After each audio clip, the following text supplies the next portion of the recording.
All right, I started this rant yesterday and I have to pop in here for part 2 as promised.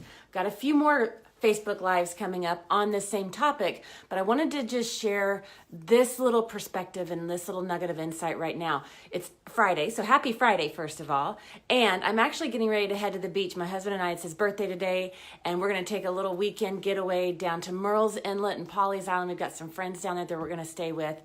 So I'm looking forward to that exciting weekend, but I got to share this with you first. Because so many people, I called it an epidemic yesterday, so many people decide that whoever they're meeting with, it might be a prospect you're having a sample session or a discovery call with. They decide, you know what, they can't afford my services, so this probably isn't going to go well. Or maybe you're sitting down and you've got a project that you're presenting to somebody, and you've decided, yeah, they're not going to like it. Like you've already made up the mind for the person that you're meeting with. How many times do you do this? Maybe with your family, your spouse, your kids. Right now I'm talking about it in the context of prospects, because what I know you want is more clients to do the work that you love, right?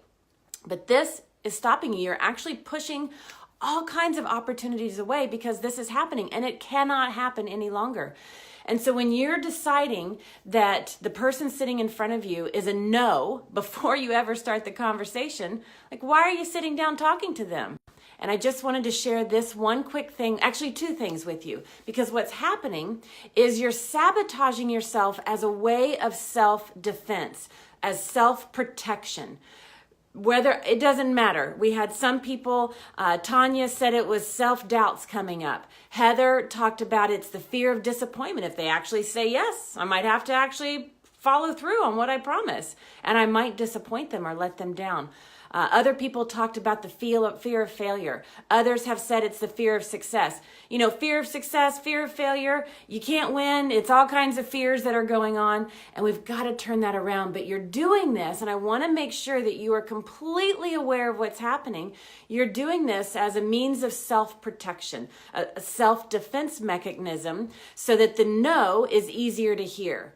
Right? If we can be prepared for the no, then our fear-based thinking is saying, well, if I am already ready for a no, it's not going to hurt so bad when the no happens.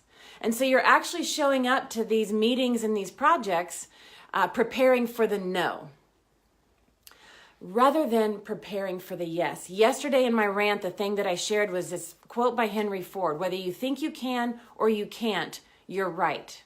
Most people put their energy, time, and attention and resources on preparing for the no, protecting against themselves, rather than preparing for the yes, assuming the yes, getting ready for that so that increases its chances of becoming possible. When you put your energy and attention there, now that possibility can exist. But when you constantly sit there and talk about, think about, feel about how somebody's like, no, they can't afford my services as a means of self-protection and self-defense, now, well, you're making the no a little easier, but you're guaranteeing a no, more so than a yes. So let's set yourself up for possibility. Otherwise, don't go into business for yourself. If you're not able to turn this around, being your own boss, being your own business owner, doing this on your own, probably not the thing for you.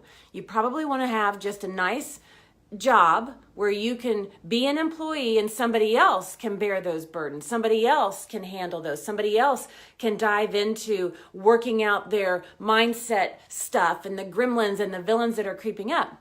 But if you can't turn this around, I'm here to tell you, it's not going to be fun. You're not going to get results, and you're going to stay stuck in the story of struggle.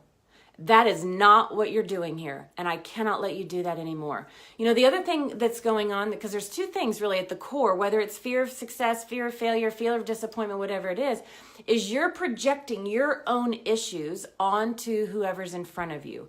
Whatever you're struggling with, you're projecting it onto them to make it easier for you to handle. I know that may not be easy to hear, but I got to make sure that you know what's happening. So sabotaging is self-defense, projecting your own issues on them. So in the next one, we're going to talk about what to do instead. How can you turn that around?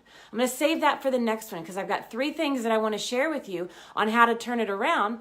And then in the 4th series in this rant, because I've gone on and planned them all because I can't wait to share it with you, but I'm going to give it to you in little nuggets. In the fourth one, because this money thing, I can't afford it, that is the number one objection, but it's not really what they're saying. And so in the fourth series in this, I'm going to tell you what actually is going on, what they are really saying, or what is missing to make a successful conversation and engagement. So stick with me, enjoy your weekend, take time for yourself, but really pay attention. Where are you setting yourself up for a no to make it easier on yourself? That's not how we do business. I cannot let you do that anymore. Be with me on Monday. I'm going to talk to you about what to do instead. Happy Friday, everybody.